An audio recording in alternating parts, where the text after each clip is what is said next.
Yeah, I think I said it early when C was out the very first time. While we don't like it, sometimes it can be a blessing in disguise because everybody else finds themselves, right? And no one is afraid to make the big play, offensively or defensively. And when one person doesn't have it, somebody else does. And I think it makes this really, really difficult to scout when that happens. It started with a press conference that should have been about unity, resilience, and hope. Stephanie White stood before reporters, her voice trembling with emotion as she spoke about Ari McDonald and Sydney Colson's devastating season-ending injuries. She called them really good people, praised their impact on and off the court, and expressed deep heartbreak for their loss. But to many, this wasn't just a coach showing compassion. It was the start of a shocking double standard. Because just months earlier, when Caitlin Clark went down with her own injury, White's reaction couldn't have been more different, and fans have not forgotten. The contrast between those two moments is so sharp, so undeniable, that it's now at the center of firestorm threatening to consume the Indiana Fever organization. When Clark, arguably the most important player in the WNBA, was sidelined with a groin injury, White didn't shed tears or speak of irreplaceable contributions. Instead, she called it a blessing in disguise. That phrase has hung in the air ever since, fueling theories, igniting anger, and leaving many to wonder if the Fever's head coach truly values a player who single-handedly transformed their franchise. This isn't just about one questionable comment. It's about what that comment revealed. Fans replay the footage and can't believe the shift in tone. Emotional investment for role players, clinical indifference for the superstar. In sports, words matter, especially from a coach who shapes team culture and public perception. And the public perception right now, that Stephanie White has an agenda that may not include celebrating Caitlin Clark's greatness. For many, the damage is already done, and no amount of spin can rewrite that moment. And here's the kicker. This wasn't some rookie coach making a slip of the tongue. White is a veteran of the basketball world, someone who understands the weight of her words. Which is why the blessing in disguise remark didn't just feel careless, it felt deliberate. If you've ever been a star employee whose boss seems happier when you're out of the office, you know exactly how this must have landed for Clark. The implication wasn't subtle. Without you, others can finally shine. For fans, that was a slap in the face, not just to Clark, but to everything she represents. This is a player who turned empty seats into sellouts, who made the Fever relevant again, who brought in sponsorships and boosted TV ratings across the league. And yet, in the eyes of her own coach, her absence wasn't a tragedy to be mourned, but an opportunity for others to find themselves. In professional sports, that kind of thinking isn't just misguided, it's dangerous. The backlash was immediate, fierce, and relentless. Fever fans, WNBA fans, even casual observers couldn't believe what they had heard. Social media erupted with calls for White's firing, with hashtags like #FireWhite and #RespectCaitlin trending within hours. Fans saw this as the clearest evidence yet of an existing bias against Clark, one they had suspected all season. The blessing in disguise remark became a rallying cry for those demanding change. It wasn't just about disrespect, it was about a coach undermining the very foundation of her team. But this wasn't an isolated moment. As supporters began connecting the dots, a troubling pattern emerged. Since taking over, White has implemented a slower, more methodical offensive system that many believe minimizes Clark's strengths. Gone is the free-flowing, motion-heavy offense that helped Clark thrive in her rookie year. In its place, a rigid scheme that reduces her touches, limits her creativity, and seems designed for players with far less star power. To critics, this wasn't just a tactical choice. It was a deliberate effort to dim Clark's spotlight. That spotlight, of course, is massive. Clark isn't just a basketball player. She's a brand, an economic engine, and a global ambassador for the sport. Every arena she visits sells out. Every game she plays boosts TV ratings. Merch with her name on it flies off the shelves. The Fever's relevance, the WNBA's momentum, and millions in revenue all tied directly to her presence. So when her own coach appears to downplay her importance, it's more than a personnel issue. It's a financial and cultural crisis. And the on-court results speak volumes. Without Clark, teammates like Aaliyah Boston and Lexi Hull have struggled, their numbers dipping and their impact fading. The blessing in disguise theory collapses under the weight of the stats. Playing next to Clark opens up the floor, creates space, and forces defenses to stretch in ways that benefit everyone. Without her gravity, the offense stalls, shots get harder, and the team's overall production declines. Yet, White's public comments paint a picture that simply isn't true. To understand why this resonates so deeply with fans, you have to appreciate what Caitlin Clark means to Indiana and to women's basketball. She's not just another star. She's a once-in-a-generation talent whose arrival signaled a new era. People don't just watch her. They rearrange their schedules, travel across states, and pay premium prices to see her play. To hear her coach treat her absence as a gift, even rhetorically, isn't just disrespect. It's a betrayal. And betrayals have a way of leaving scars that don't fade easily. The accusations of favoritism didn't appear overnight. Observers have noted for months how White seems more animated and invested when discussing certain role players. When Natasha Howard was acquired, many questioned the fit with Clark's style. Yet White seemed determined to force a chemistry rather than adapt the system. In every public interaction, the disparity in tone between how she speaks about Clark versus others has been impossible to ignore. And now, with the injury comments, the suspicion has hardened into belief. Ego is an insidious thing in sports. Great coaches know when to step back and let their stars shine. Others, however, can't resist the urge to be the focal point, to prove that their system is what wins games, not individual brilliance. Critics argue that White falls into the latter category, that she resents the idea that Indiana's success could be credited primarily to Clark. And if that's true, then every strategic decision, every substitution pattern, every post-game comment becomes part of a larger, more troubling picture. The fallout from this perception extends far beyond the locker room. Sponsors, broadcasters, and league officials are all paying attention. Clark's marketability is a league-wide asset, and any situation that jeopardizes her performance or public image affects everyone. The WNBA has been fighting for mainstream relevance for decades, and Clark has been a game-changer in that battle, which is why the optics of her own coach seemingly devaluing her are not just bad, they're catastrophic. Inside the team, the dynamics are just as precarious. Players notice how their coach talks about each of them, and when the franchise cornerstone receives less empathy than bench players, it sends a message. That message can erode trust, create divisions, and ultimately fracture a locker room. And once that kind of division takes root, it's nearly impossible to repair. For a young player like Clark, this could set the tone for her entire career in Indiana, for better or for worse. What makes this even more infuriating to fans is Clark's professionalism throughout it all. She's never complained publicly, never criticized her teammates or coaches, and has consistently put the team first. Even when the offensive system shifted away from her strengths, she adapted without protest. Yet that loyalty and humility haven't been met with the respect she's earned. Instead, she's been treated like an interchangeable piece rather than the generational talent she is. The Fever's front office is now in the crosshairs. Allowing this dynamic to continue sends a troubling message, not just to Clark, but to every current and future player who might consider playing in Indiana. In professional sports, perception matters. If the perception is that the organization won't protect or properly value its stars, that perception becomes reality in the minds of free agents and trade targets. The long-term damage could be significant, and the timing couldn't be worse. The WNBA's popularity is surging, driven largely by Clark's arrival. This is the moment to capitalize on that momentum, to build a team and a culture that can compete for championships while drawing massive fan support. Instead, Indiana is mired in a controversy that distracts from the game, divides a fan base, and risks alienating the player who made all this possible. Every great sports story has a turning point, a moment when everything could shift for better or for worse. For the Fever,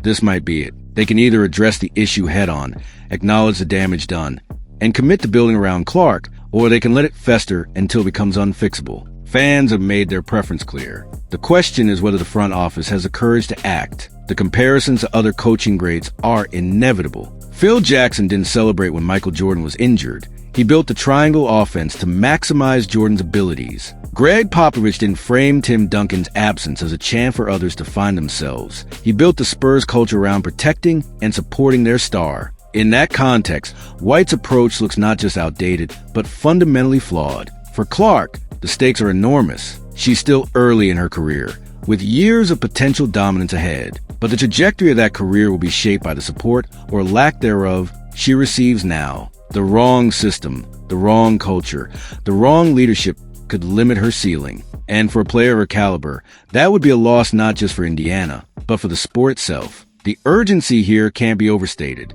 In the WNBA's short season, every game matters. Every misstep in handling your star player is magnified. White's blessing in disguise comment wasn't just a PR blunder. It was a window into a philosophy that may be incompatible with maximizing Caitlin Clark's impact. And that's something Indiana can't afford to ignore. Fans are not just watching, they're keeping score. They remember the sellouts, the merchandise purchases, the emotional investment they've made because of Clark. They've shown up, both in person and online, to voice their support for her and their frustration with the current coaching situation. If the front office ignores that, they're not just risking wins and losses, they're risking the very foundation of their fan base. This is bigger than one season, one coach, or even one player. It's about what kind of franchise the Indiana Fever wants to be. Do they want to be the team that squandered a once-in-a-generation talent because of ego and mismanagement? Or do they want to be the team that recognized their opportunity and seized it, building a dynasty around the player who could change the game forever? The clock is ticking, and every day that passes without decisive action feels like another step toward the wrong side of history. Clark's prime won't last forever, and the WNBA's window to capitalize on her impact is finite. The Fever's next move will determine whether this era is remembered as the beginning of a championship legacy, or as one of the biggest missed opportunities in sports history. Underneath the surface of this controversy is a fundamental misunderstanding of how great teams are built. The very best coaches in sports history understand that stars are not just players, they're the gravitational center around which everything else orbits. They don't diminish their impact to empower others. They use the star's brilliance to make everyone else better. Caitlin Clark is an obstacle to her teammates' development. She's the engine that drives it. And yet, Stephanie White's comments and strategies suggest she sees Clark's presence as a limitation instead of the gift it truly is. That's not just wrong, it's organizational malpractice. The ripple effects of this thinking are already visible. The Fever's offense, once electric and unpredictable, has become predictable and stagnant. Opposing defenses don't have to scramble as much because the ball doesn't flow through Clark in the same way. Shooters aren't getting the same open looks. Aaliyah Boston, who thrived alongside Clark's playmaking, has looked less dominant. The blessing in disguise mindset isn't just bad optics, it's producing bad basketball. And that's why fans aren't letting this go. They can see the on-court product, and it matches the off-court attitude. But perhaps the most dangerous consequence is the message this sends to Caitlin Clark herself. Imagine being the most important player in your league, the one driving record-breaking ratings, and hearing your coach publicly celebrate your absence. That's not just demoralizing, it's alienating. For a young star, these early years are crucial in building trust with the organization. If that trust is broken now, it may never fully return. And when that happens, the countdown to a player's exit often begins, even if no one will admit it publicly.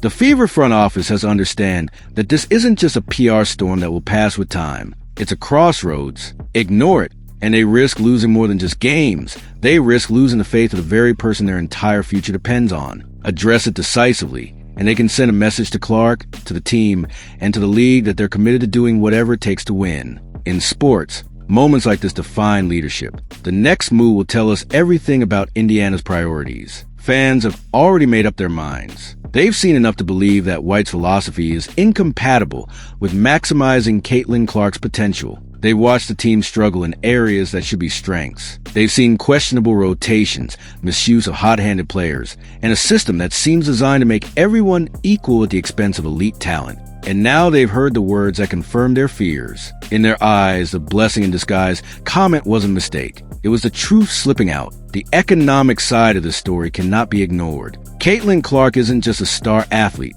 She's a financial powerhouse. Her games sell out. Her jersey sales lead the league. She brings national TV audiences to the WNBA in ways few players ever have. Every time she's on the court, she's making the Fever and the league money. To publicly suggest that her absence is in any way beneficial is to undermine the very foundation of that revenue stream. Sponsors and partners notice that kind of thing, and they don't like uncertainty around their investments. In fact, the business ramifications might be what finally forces action. If ticket sales dip, if TV ratings falter when Clark isn't featured, if merchandise numbers slide, the front office will have to answer to more than just the fans. They'll have to answer to the boardroom. And those conversations can get very uncomfortable very quickly. In a league where every dollar counts, mishandling the most marketable player is a cardinal sin, one that, in the eyes of many, Stephanie White has already committed. The cultural impact is equally massive.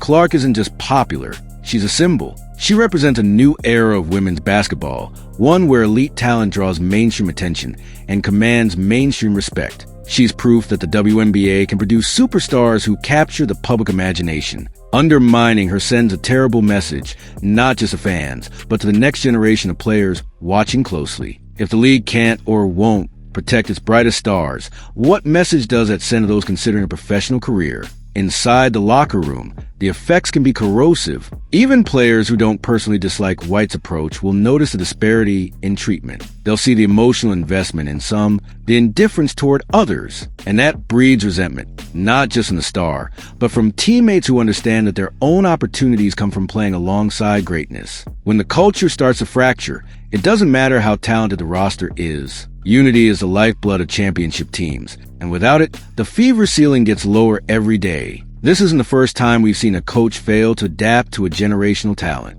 History is littered with examples of teams that squander their stars' primes because of stubborn systems or fragile egos. But the great ones, the Popoviches, the Jacksons, the Spoelstras, know that their job is to maximize, not minimize. They build around their stars in ways that lift everyone. They don't see a player's dominance as a threat to team basketball, but as the ultimate tool to achieve it. That's the playbook Indiana should be following. For now, though, the Fever seem trapped in a dangerous holding pattern. The coach's comments have created a divide between the fan base and the leadership. The on-court struggles are eroding the goodwill Clark brought with her. And each day that passes without a course correction is another day closer to this becoming an irreversible fracture. Once a player feels truly undervalued, the repair process is long, difficult, and often unsuccessful. Time is not on Indiana's side. The front office's decision will define the next decade of Fever basketball. Keep White, and they signal that the coach's vision outweighs the star's value. Move on, and they show that they understand the rare opportunity they have in Caitlin Clark. It's not an easy call emotionally, but strategically, the answer seems obvious. Generational talents are rare. Coaches are replaceable. The math isn't complicated. The question is whether the leadership has the courage to act on it. Meanwhile, Clark continues to do what she always does. Show up, play hard, and carry herself like a professional. She's not feeding the controversy. She's not lashing out in the media. She's letting her play speak for itself. But that doesn't mean she's not taking note. Every athlete remembers how they were treated in their formative years, especially in moments of vulnerability. And those memories can influence career-altering decisions down the line. What's most tragic is that this should be a golden era for the Fever. With Clark leading the charge, they have the chance to be perennial contenders, a team that draws national attention every time they play. The fan energy is there, the market is there, the talent is there. All they need is a structure that maximizes it. Instead, they're fighting battles of their own making, undercutting their best player, and risking it all for reasons that seem rooted in ego rather than strategy. If history is any guide, situations like this rarely end quietly. The pressure will build on the court, in the media, from the stands, until something gives. Whether the coaching change, a shift in system, or front office shakeup, the Fever will have to do something to address the widening gap between their star player and the person leading her. And the sooner they do it, the better chance they have of salvaging not just the season, but the future. The warning signs are flashing bright red. Declining offensive efficiency, public perception turning negative, fan trust eroding. A superstar who, no matter how professional, cannot ignore the implications of what's being said about her. The Fever have to decide, right now, whether they're building a team around Caitlin Clark or whether they're content to let her be diminished in service of a coach's flawed philosophy. One path leads to contention. The other leads to irrelevance. Every dynasty in sports begins with a choice. The Chicago Bulls chose to build around Michael Jordan. The Golden State Warriors chose to build around Stephen Curry. Those decisions required humility from leadership, a willingness to adapt, and a recognition that you don't get many chances to work with a player like that. Indiana has that chance right now, but chances don't last forever. And neither does patience, from players, from fans, or from a market. If the Fever choose wrong, they won't just lose games. They'll lose the faith of an entire generation of fans who came to this team because of Caitlin Clark. And once that faith is gone, it's almost impossible to get back. The WNBA's growth is fragile. It needs its stars to thrive,